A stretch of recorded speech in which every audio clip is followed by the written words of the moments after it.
Bom, boa tarde, estamos ao vivo aqui, gente. 16 horas aqui em São Paulo. Eu estou aqui em São Paulo, o Léo também. Bom, deixa eu me apresentar aqui rapidamente. Hoje a gente vai falar um pouquinho sobre a exposição cibernética. O Léo vai trazer as experiências dele ali na RSA. Então, eu, para quem não me conhece ainda, sou Danilo Franco, Product Manager da GAT InfoSec. Apresento o Léo, CEO da GAT InfoSec e também da Iblis. Então, Léo, vamos lá, pode falar um pouquinho de como foi essa experiência da RSA, o que você trouxe para a gente para compartilhar aqui conosco também. E o que você tem de novidade aí para a gente? Muito bom, boa tarde a todos. Um prazer estar aqui, né, falando um pouquinho com todos vocês aqui, fazendo esse webinar, essa troca rápida aqui que a GAT InfoSec está promovendo. Nosso objetivo com essa live, né, webinar, é fazer um bate-papo rápido sobre alguns temas de segurança da informação e segurança cibernética. Então, esse vai ser o primeiro de 4 episódios que vamos fazer a respeito de gerenciamento de exposição cibernética, um tema que está muito em alta ainda hoje, né? Tem evoluído bastante esse tema de gerenciamento de exposição cibernética. E hoje a gente vai falar um pouquinho sobre a RSA, obviamente, né? Um super evento de segurança que aconteceu na semana passada lá em São Francisco. Mas também a gente vai depois tocar num tema muito importante, que é a gerenciamento da superfície de ataque e o gerenciamento de exposição cibernética. Então, muito bom, Danilão, muito bom estar aqui com vocês. Vamos bater esse papo, né?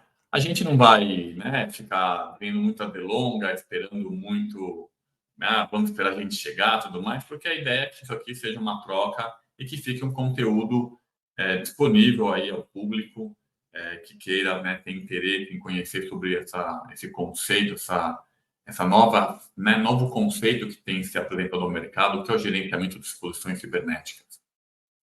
Então vamos lá. Bom, falar do evento, né? RSA Conference, né? Putz, o maior evento de segurança da informação do mundo. Foram mais de 41 mil pessoas participando naquele evento, mais de 700 expositores, participantes de mais de 130 países. Então, sente só, né, Danilão, o tamanho Não, da brincadeira, né? não é fácil não, tem muita coisa ali para a gente trazer de novidade mesmo, né? Não dá para falar de tudo não, a gente tem aqui um tempo curto, mas realmente deve ser um evento incrível para a gente participar aí, né? E quando a gente pega, né, temos eventos no Brasil aí de grande magnitude também, né, que alcança ali 10 mil participantes, né? A gente tem que lembrar que lá na RSA Conference, né, tem essa questão que é o maior evento do mundo, né? Então, quando a gente pega o volume de participantes, é astrondoso, realmente, né? E acho que, né,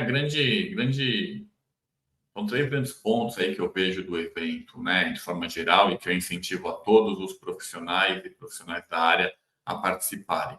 Um deles é a parte de networking, né? O networking, uma vez que você está lá, você tem acesso a toda essa imensidão de pessoas, a imensidão de culturas, a imensidão de novas tecnologias e produtos.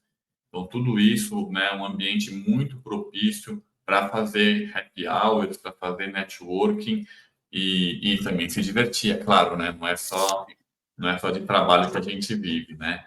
Mas é um ambiente muito propício para fazer networking, para ter troca de culturas, trocas ricas em segurança da informação, muita conversa entre CISOs de diferentes empresas, de diferentes setores. Então, acho que esse é um grande primeiro ponto. O segundo ponto é esse acesso a fabricantes novos, novas tecnologias. Então, esse é um ponto muito bacana que serve como um grande benchmark, né? No Brasil, a gente, obviamente, tem a presença de muitos players, né, de fornecedores, de fabricantes de segurança da informação, soluções, mas quando a gente vai num evento como esse, parece que a gente, né, saiu ali do parque aquático da área infantil e foi para o parque aquático dos adultos, né? Assim, é realmente uma descoberta muito grande, que por um lado é bom, mas por outro lado também é um grande desafio, Porque uma vez que você conhece essa miríade de soluções, de novos produtos, você também fica ali se questionando, putz, é mais do mesmo? O que é novo realmente? O que se sobrepõe com o que eu já tenho no ambiente, né? Então, acho que esse é um grande desafio que existe ali. E um terceiro ponto é a parte de conteúdo, né? A RFA Conference, ela, diferente de eventos mais executivos, como um Gartner, por exemplo, ou como, por exemplo, também uma Black Hat, que aí é muito mais para o lado técnico. A RSA Conference, ela está um evento no meio dos dois, onde você tem a visão o conceito de Gartner, de tendências, e, por outro lado, a implementação técnica já por diversos fabricantes dessas soluções, desses conceitos. Então, isso que eu acho que é bacana, né, nas palestras do Gartner, do RSA Conference.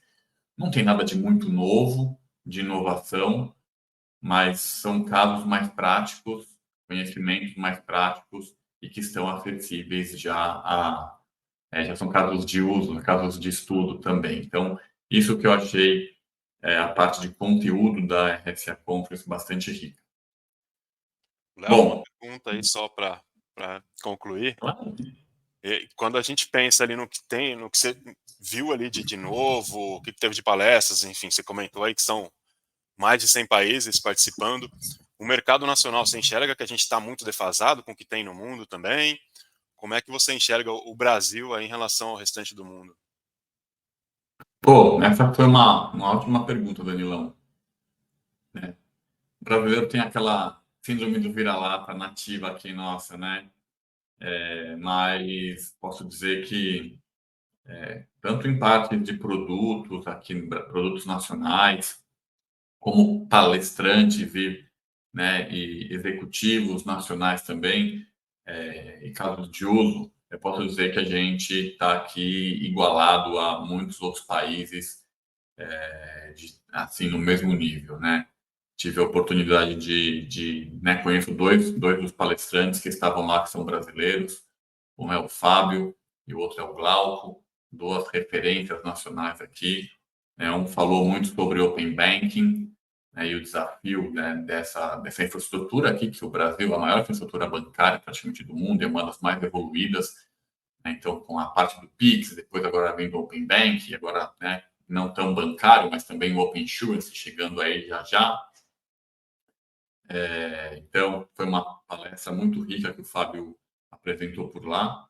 E também tivemos o Glauco, né, o CIO da Cielo, que falou muito sobre a questão da priorização de riscos orientado ao negócio. Então, como que a gente faz uma gestão de vulnerabilidade, o caminho de você trazer contexto de negócio e estabelecer acordos de proteção junto às áreas de negócio para dentro da sua gestão de segurança, né? Então, são dois conceitos muito, né, duas apresentações muito ricas e, particularmente, né, essa do Glauco é um tema que a gente fala bastante aqui, né, Danilão? Sobre Exatamente. priorização de riscos ao negócio, gerenciamento de ameaças. Então, é nisso que a gente vai falar um pouquinho mais a partir de agora, né? Que é exatamente sobre essa questão do gerenciamento de exposição. Perfeito, Tá Léo. bem? Bom, assume aí agora, né, fica à vontade de compartilhar a tela aí e vamos ter uma pequena aula aí, uma breve aula. Bacana, pessoal. Para quem Vai está nos lá. acompanhando remotamente, né? É, mande suas dúvidas aí pelo chat. Se tiver alguma sugestão também, algum comentário, fica à vontade de usar aí o chat do próprio YouTube para que a gente possa ouvir suas opiniões e responder eventuais perguntas também. Então, eu vou fazer uma breve apresentação aqui, são 5 slides verdadeiros, né? Não vai passar de 10 minutos, 15 minutos, gosto de falar bastante. E depois disso, o Danilo, né, como Product Manager aqui na GAT, ele vai apresentar como a gente dá o primeiro passo em direção à visibilidade dos riscos cibernéticos, dos ativos, né, a visibilidade da superfície de ataque, perdão, dentro da nossa organização, né? Então, quais são os primeiros passos? Ele vai falar um pouquinho disso. Bom, então, vamos lá. Vou começar a apresentar já aqui.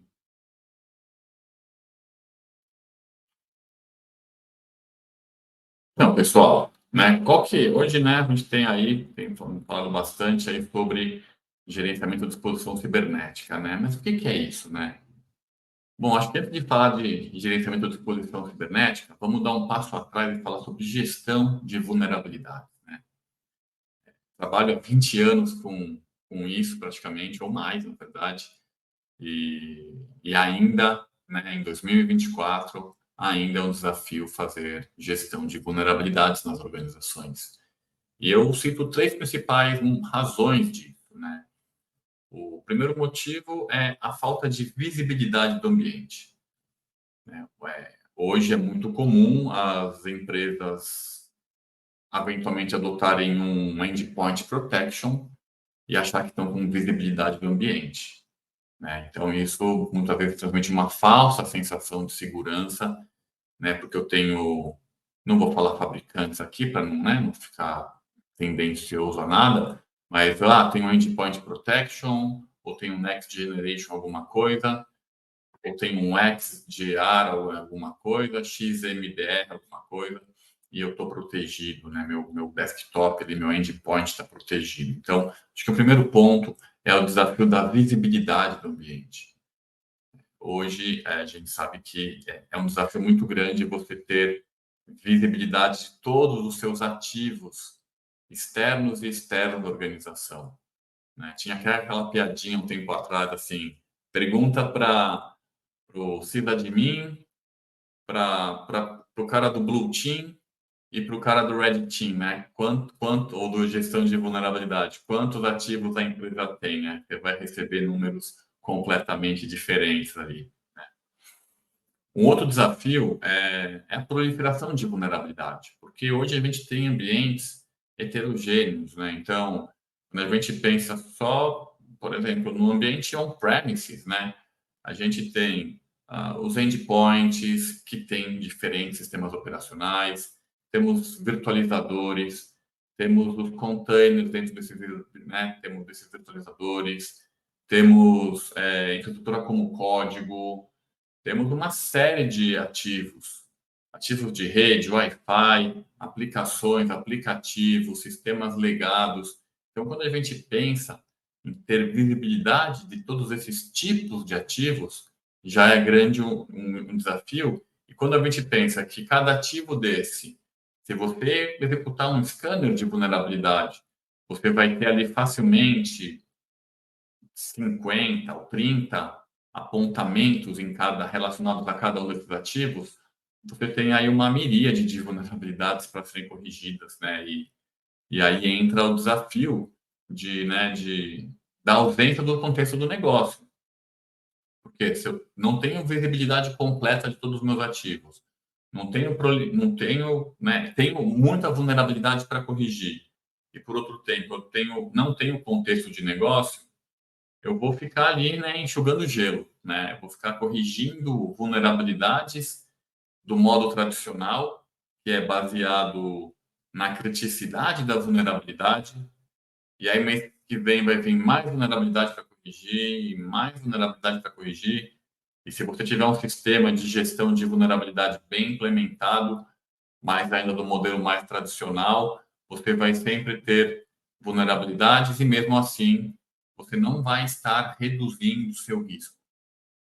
Você vai estar ali enxugando gelo, não adiantando de nada. E mesmo assim, você vai provavelmente sofrer um ataque no dia seguinte e vai ser difícil se justificar depois, falar, pô, mas eu estava fazendo a gestão de vulnerabilidade, né? Então esse é um grande desafio que hoje existe, né?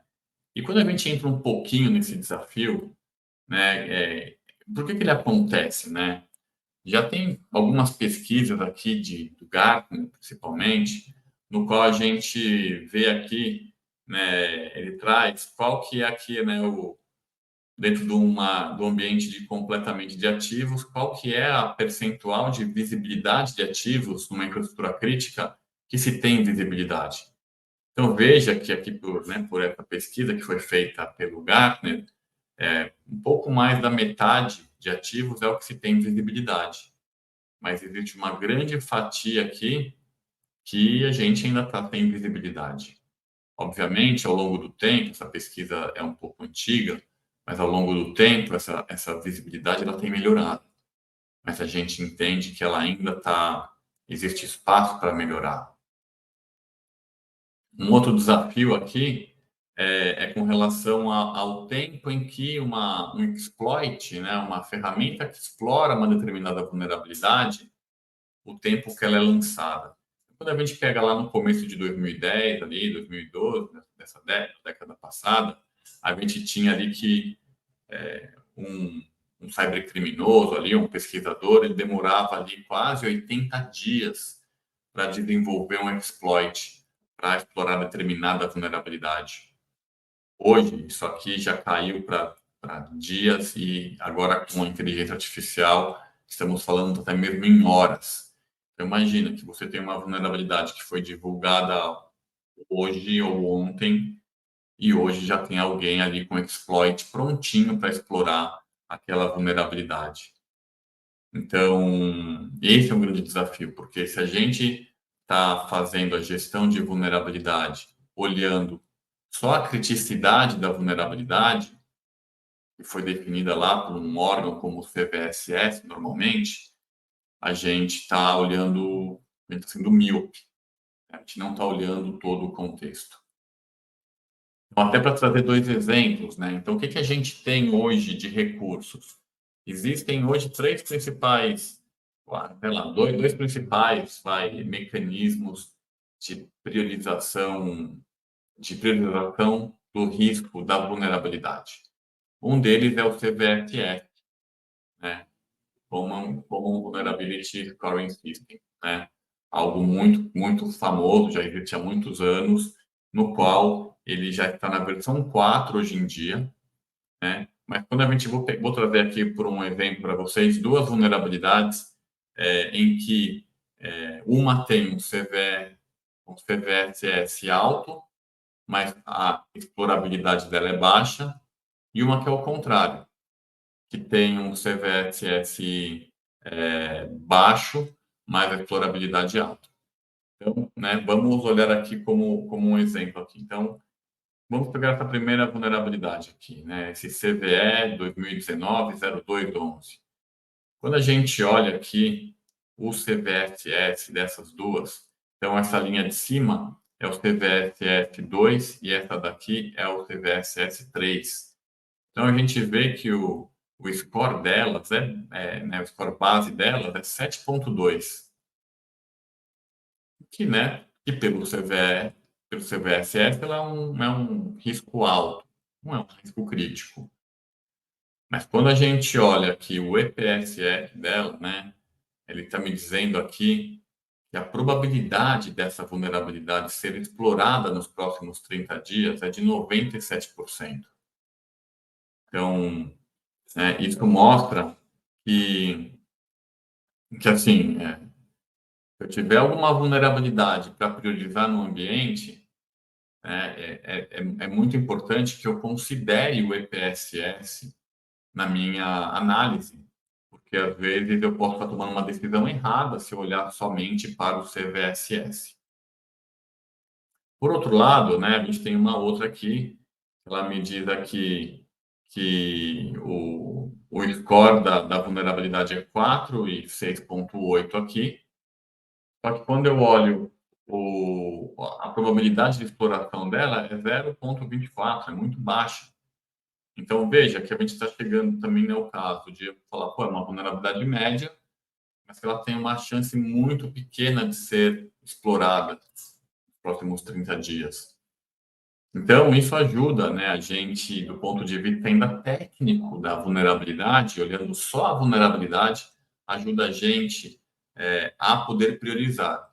Ou seja, saindo de uma visão exclusivamente de CVSS, né, que mostra só ali o risco da vulnerabilidade, sem muito contexto, sem informações mais rebuscadas de se existem já exploits disponíveis, se existe alguma movimentação em Deep Dark Web a respeito desse tipo dessa vulnerabilidade, em que ali os cybercriminosos estão desenvolvendo alguma ferramenta para fazer a exploração disso em massa, seja para usar num ransomware ou em outras coisas.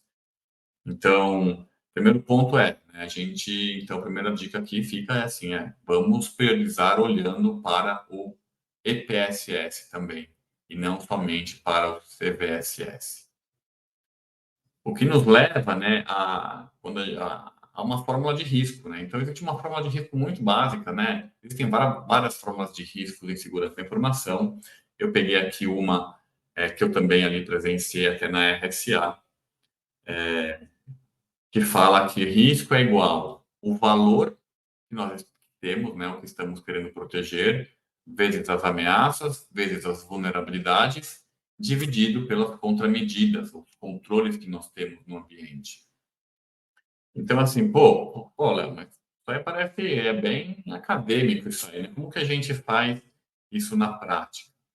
Né? Porque na prática a gente vai ter N vulnerabilidades, N ameaças, alguns controles, né, para, eventualmente, o mesmo processo de negócio. Então, como que a gente faz isso?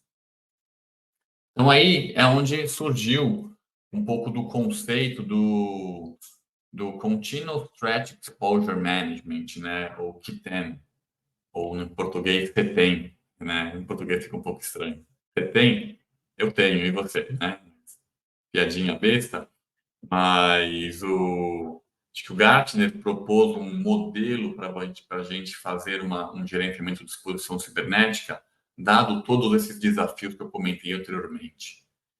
Então, ele propõe um ciclo, né? Um ciclo de gestão, então, onde eu determino um escopo, faço uma descoberta dos ativos, determino uma forma de priorização, então tudo isso aqui dentro do meu diagnóstico, e aí eu passo para a etapa de ação, onde eu faço a validação daquela priorização que eu determinei e a mobilização para as correções. Então, de forma prática, né, o que a gente tem enxergado aqui com a experiência aqui, tanto em GAT quanto em IBRIS, também aí já há 15 anos trabalhando com a parte de consultoria e serviços em cibersegurança, é que assim, o primeiro passo realmente é a gente fazer o escopo de descoberta. Ou seja, a gente começar a mapear dentro da nossa organização todos os nossos ativos, internos, externos, na nuvem, dentro de cada um dos serviços da nuvem, né? E poder agrupá-los por unidades de negócio.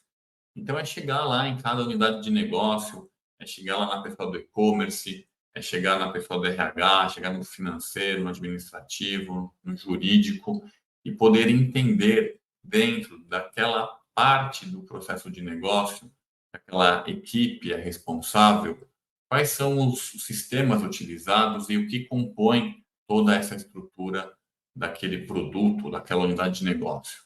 Então, é entender ali no final do dia quais são os endereços IP, as aplicações, as chamadas de API, os repositórios de código, os processos de conformidade, os fornecedores, tudo que sustenta aquele processo de negócio. Uma vez que foi feito esse levantamento, a gente parte para fazer uma varredura de vulnerabilidades desse ambiente.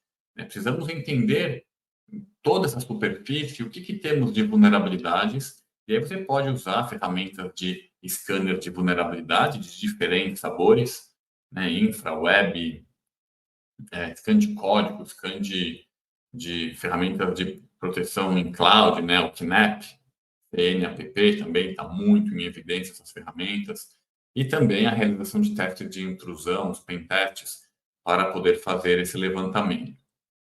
Um passo seguinte, uma vez feito esse levantamento, vai ter aquele volume imenso de vulnerabilidades, mas você já vai ter feito o trabalho de casa de separar as unidades de negócio por critérios, por priorização, ou seja, sabendo qual unidade de negócio é mais importante, é mais crítica, qual está exposta à internet, qual está internamente, e desta forma você já tem um inventário de ativos mais consolidado.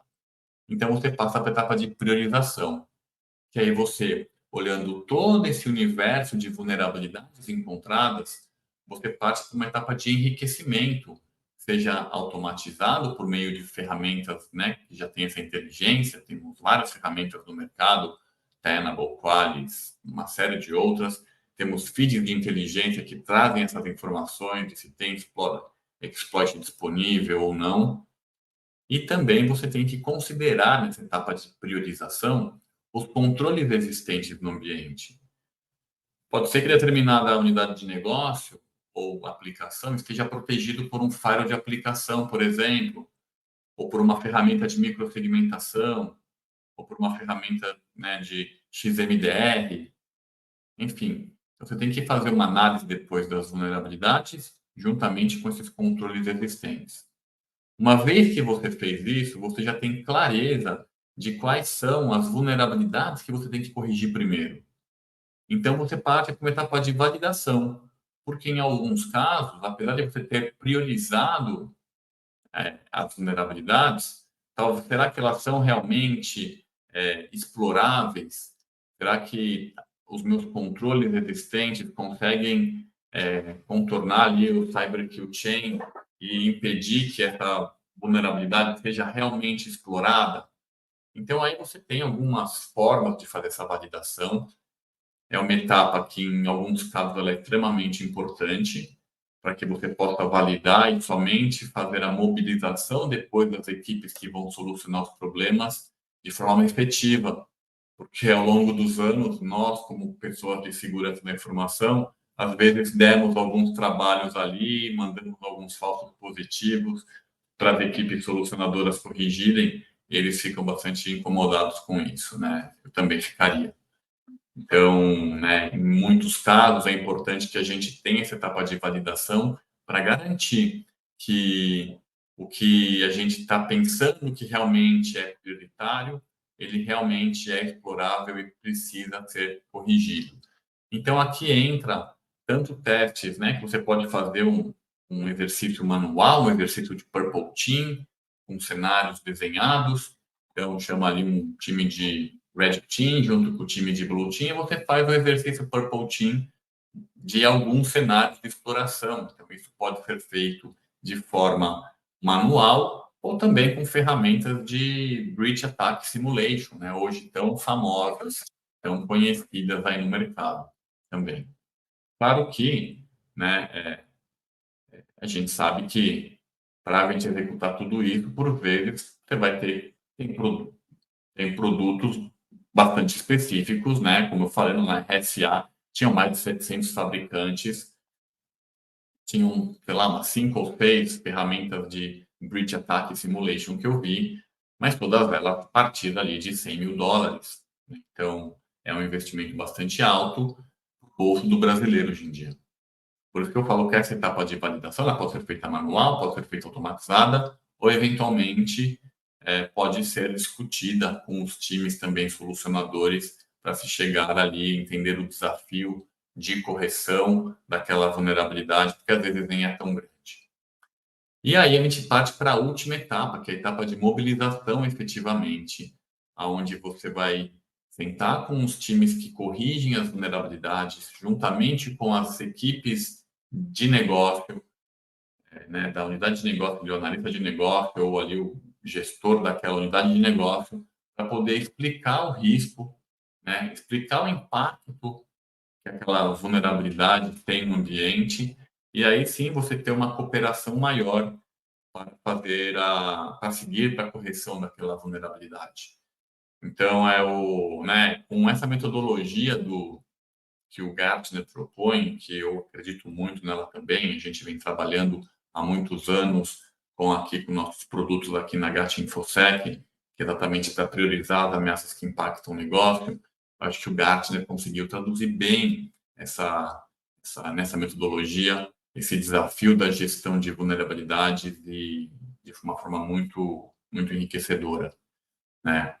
E então aqui nessa parte da mobilização a gente tem essa, né, chega nesse momento da gente dar a visibilidade do risco, a gente chega no momento de começar a entender e definir os PLAs, os Protection Level Agreements, que são o quanto o risco cada unidade de negócio está posta a tomar, né?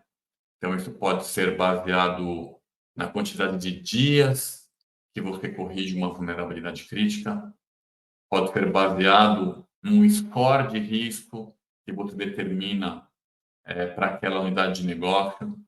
Então, tem né, diferentes formas de definir um PLA. Isso é um trabalho que a gente gosta de fazer bastante aqui com nossos clientes.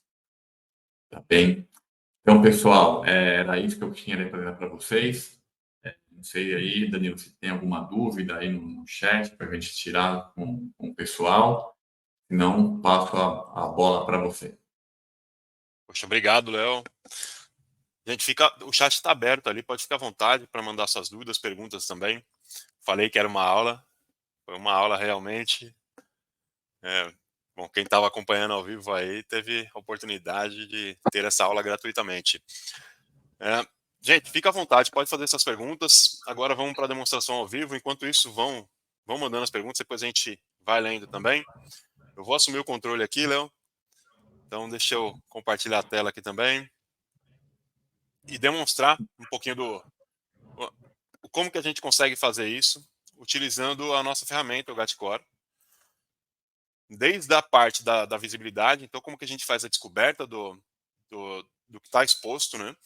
Então, dentro do Gatcore, eu vou até, antes disso, aproveitar quem está aqui, deixa eu pedir para... Já tá no ar aí. Esse QR Code, ele dá acesso também à demonstração do produto, a demonstração não, desculpa. Um trial de 15 dias, então fique à vontade para fazer o cadastro, escanear o QR Code e a gente consegue liberar para vocês um trial de 15 dias do Gatcore Full, tá? Então, sem nenhuma limitação, para que vocês possam utilizar o produto na sua totalidade aí, tá? Então, vamos lá, falando de visibilidade. Quando eu falo do Gatcore, no primeiro momento, assim que a gente cria um novo ambiente, baseado no seu domínio, a gente começa com o seu domínio, o domínio que a gente faz o cadastro, a gente já faz uma análise não intrusiva do que está exposto à internet. Porém, a gente não fica só nisso. Além disso, há a possibilidade, depois da primeira análise, de você adicionar outros domínios, adicionar domínios seriam relacionados à sua empresa também. Então, demonstrando aqui, a gente tem 3 domínios onde a gente fez análise, cada um com o seu rating cibernético. Então, além de trazer o seu inventário, algumas vulnerabilidades que estão expostas, importante dizer nada intrusivo, ele ainda gera o rating para você, tá? Então, peguei aqui 3 domínios aleatórios e ele traz para a gente esse inventário do que está exposto à internet, tá? Então, ele diz ali que encontrou dentro do domínio da GAT.digital 80 aplicações web, 30 endereços distintos de IP, 46 subdomínios e 7 contas de e-mails associados. E os fatores de risco, então, problemas relacionados à aplicação web, problemas de rede, de reputação, de imagem da marca e violações, vazamentos de dados pessoais também. E é legal que a gente tirou o que a gente chama de snapshot, né, uma visão momentânea disso, mas a gente poderia monitorar esses domínios. À medida com que a gente monitora esses domínios também, interessante a gente ver a evolução desse score, tá? Então, baseado nesse rate, a gente consegue ver a evolução dele, seja para melhorar ou piorar também, baseado no que a gente monitorar do domínio, tá? Legal.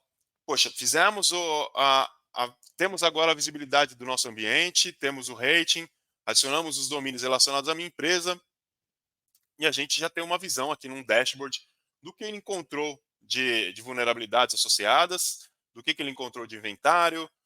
Ele classifica isso também em grupos de ativos, então cada domínio seria um grupo de ativo. Então, o Léo comentou sobre a gente poder separar por unidades de negócio, que talvez seja interessante algumas unidades de negócio ter uma criticidade diferente à outra. Então, a gente pode classificar todo esse nosso inventário em grupos de ativos. E cada grupo de ativo tem o seu score. Poxa, isso me ajuda bastante também a ter visibilidade de quais grupos têm maior risco ou que estão com uma pontuação de risco maior. O que eu poderia usar isso daqui também? A gente explora isso depois também. No próximo webinar, o Léo comentou que a gente vai dividir isso em 4 etapas, mas a gente poderia classificar, utilizar isso também para criar um apetite de risco, tá? Então isso é muito interessante também. Mas vamos voltar ali a visibilidade. Poxa, legal, eu tenho a visibilidade dos meus ativos. O que mais eu tenho de informação aqui? Então, além daquela dashboard executiva que a gente já tem aqui alguns apontamentos, a evolução, ele tem aqui uma matriz de risco que é muito interessante. Por que essa matriz de risco é interessante? Ele pega a criticidade do ativo, e aí a gente também sai dessa questão de a criticidade da vulnerabilidade, a gente traz para o nosso contexto de negócio, classificando o ativo. Então, um ativo que está exposto à internet, talvez ele tenha um peso muito maior do que um ativo que está dentro de casa, com diversas camadas de proteção e que vai estar muito mais difícil de ser acessível e que se esse cara for invadido ou houver uma violação de dados, o que está aqui também não é tão interessante. Enfim, esse cara aqui que tem um peso maior também pode ser uma aplicação de produção ou core da minha empresa, pensando numa plataforma SaaS também. Então a gente classifica o ativo para não dar o peso somente da vulnerabilidade. Aí a gente traz isso para o nosso contexto de negócio. Então a gente tem a classificação do ativo, mais o score associado a ele. Tá? Então um ativo crítico, com um score elevado, ele já está aqui no topo do range. Então facilita a gente a tomar decisão do que meu time precisa atuar primeiro. Tá? Então ele vai trazer aqui qual é o ativo, né, relacionado a ao meu grupo de ativos, aos meus ativos aqui que compõem a minha camada externa. Mas não tem somente essa dashboard executiva, a gente tem aqui a possibilidade de customizar dashboards, então isso também faz com que as informações que sejam relevantes para mim, elas estejam acessíveis de modo muito mais simples. Então eu tenho aqui tudo que está pendente, então todas as vulnerabilidades, todos os apontamentos relacionados aos meus ativos que estão pendentes de alguma correção, críticas e altas com data de expiração, com datas de limite de correção expiradas. Aqui são alguns exemplos que a gente criou, que eu vou demonstrar também como que a gente faz isso, tá? Então, EPSS acima de 75%, o Léo demonstrou ali 2 exemplos, né? A gente tem aqui o EPSS acima de 75% relacionados a alguns ativos também, vulnerabilidades por estado, enfim, tem uma infinidade de possibilidades que a gente pode construir dentro do Gatcore e montar a nossa dashboard. Mas como que a gente faz essa gestão? Poxa, então, primeira coisa, a visibilidade. Legal, coloquei todos os meus domínios, o Gatcore já trouxe isso para mim, já trouxe essas informações que estão relevantes e que estão expostas à internet, agora eu preciso trabalhar em cima delas. Como que eu faço isso? O Gatcore te dá essa visão, né? Seja no modelo padrão, onde eu tenho aqui todas as listagens de apontamentos, ou eu poderia ter uma visão por ativos do que já está, do que ele encontrou, e aí ele já mostra ali numa ordenação do que é mais crítico para o meu sistema ou não, por grupos de ativos também, mas vamos na visão padrão. E aqui eu vou pegar um exemplo. Esse exemplo, por exemplo, essa CVE 2019-6109, se a gente buscar por ela dentro de alguma ferramenta que traz informações sobre o CVE, a gente vai verificar que ela, se a gente basear-se somente pelo CVSS, ela tem um score aqui de 6.8, no CVS 3.1. No 2 ele tem um score de 4.0. Porém, a probabilidade de exploração dela é de 0,24%. Então, quando a gente tem essa visão de 6.8, ela passa a ser média e talvez ela tenha um peso maior dependendo do ativo que ela está dentro do meu ambiente. E aí eu acabo priorizando algo que talvez não seja tão crítico para o meu negócio. Então, o que a gente faz? Utilizando o EPSS como referência, a gente muda a severidade da vulnerabilidade, então a gente classifica ela como baixa, seta ela com qual o percentual baseado em tags, qual o percentual do EPSS, e traz a descrição aqui do problema também. Legal, poxa, talvez essa não vai ser uma vulnerabilidade que eu vou priorizar, mas vamos imaginar que nesse momento aqui, né, eu estou com o meu time aqui com tempo sobrando, e eu posso pedir para que eles atuem nesse momento na correção dessa vulnerabilidade. O que eu posso fazer dentro do Gatcore? eu defino quem é o responsável por fazer essa correção. Então, legal, selecionei, poxa, são os 3 relacionados ao mesmo ativo, então eu quero que a determinada pessoa, então vamos selecionar uma pessoa aqui, o Léo Militelli vai ser o responsável por fazer essa correção e eu defino um prazo. Então, SLA de correção. Dentro do meu ambiente, eu vou setar aqui que o prazo de correção para essa vulnerabilidade ali que é baixa é de 60 dias. E mudo o status dela para em tratamento, eu poderia deixar pendente, aguardando com que o Léo interaja e o Léo coloque isso também em tratamento. Significa que o time está atuando nela nesse momento. E o Léo passa a ser responsável por esse apontamento nesse momento. E a gente tem ali a data limite para correção. O que é interessante? Por exemplo, uma CVE que já está aqui há algum tempo, o Léo era responsável por fazer a correção dessa vulnerabilidade e a data limite era no dia 30/4. Então ele já alerta aqui para a gente que ela não foi cumprida esse prazo. Poxa, Danilo, mas é tudo de modo manual? Não, não dá. A gente não precisa fazer tudo isso de modo manual. É legal que dentro do Gatcore a gente tem a possibilidade de automatizar muitas coisas, muitas etapas a gente tem a possibilidade de automatizar. Poxa, então o que eu quero fazer? Eu quero criar uma automação de SLA para todos os apontamentos. Então, SLA de apontamentos altos e críticos. Vamos colocar altos. SLA para apontamentos altos. Então, seleciono apontamento, o campo. Eu vou colocar tag do ativo. Igual, e a gente procura por EPSS. Vamos lá. Um exemplo, tá, gente? O EPSS que está entre 75% e 90%, e que a severidade do ativo é igual a alto ou crítico, ou seja, eu não vou corrigir todos os apontamentos que estão dentro com essa tag. Aqui eu coloquei a tag, tá? Mas eu poderia utilizar também a própria severidade do apontamento. Então, severidade igual a alto, está no apontamento, num ativo alto ou crítico. O que a gente vai fazer? Então, vou pedir para ele atualizar aqui para a gente a data limite para 60 dias. Ou seja, eu coloquei um SLA de 60 dias. Definir que todo apontamento que entrar no meu ambiente, que estiver num ativo de severidade alta ou crítica, e que esse apontamento tenha severidade alta, o SLA dele é de 60 dias. Legal, mas só definir o SLA? Seria interessante também definir um responsável? Então a gente pode definir também um responsável.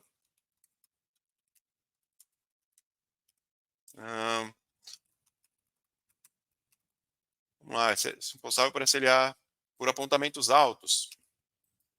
Então, mais uma vez, vamos criar a mesma regra. Então, severidade alta e que o ativo, severidade do ativo, é igual a alto ou crítico. E atualizo aqui quem que é o responsável. E aí eu posso definir uma pessoa ou um time responsável. Tá? Na automação, a gente define, por enquanto, pessoas. Definir aqui o Danilo como responsável. Então, sempre que entrar nessa condição, o Danilo é responsável por fazer essa correção.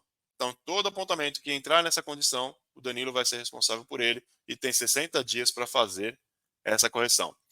Então, a gente tira essa questão manual, sai da gestão de vulnerabilidade que está dentro do meu scanner, ou tem que exportar isso numa planilha e jogo isso para uma plataforma onde eu centralizo essas informações, tenho a visibilidade da minha camada externa, monitoro isso de modo eficiente, então a gente tem a possibilidade de monitorar isso e acompanho esse trabalho todo. Então, tudo isso aqui também, a gente poderia definir aqui quem são os responsáveis, acompanhar.